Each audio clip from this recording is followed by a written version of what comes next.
Hi guys! For this video, magluto tayo ng beef stew. Pero minced beef yung gamitin natin.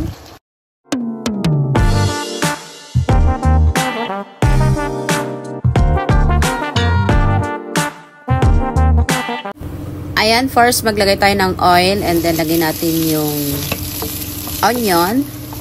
Then add na rin natin yung garlic. Ayan, ilagay na natin yung minced beef. Ayan, ito yung mga na-stack sa fridge, pinapatapon pero niluto ko kasi sayang din naman. Pwede pa namang kainin.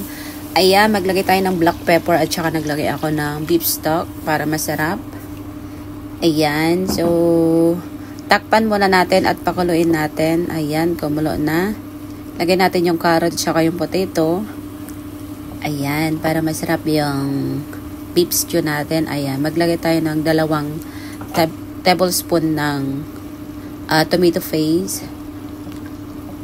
Ayan, haluin muna natin. Ayan, pinakulo ko siya. Hindi ko na pinakita kanina yung pagtakip ko ng ayan, maglagay tayo ng Italian herbs. Ayan, halo-halo. Maglagay tayo ng cornstarch na may water. Ayan, halo-haloin lang natin. Ayan. So, lutuin pa natin yung potato kasi hindi pa luto. Ayan, mag-add tayo ng konting salt kasi kulang yung lasa. Ayan, malasa na kasi yung beef stock pero nakulangan ako ng salt. Ayan. So, ayan, okay na siya guys. Pwede nang kumain. So, ayan guys, thank you for watching. Bye!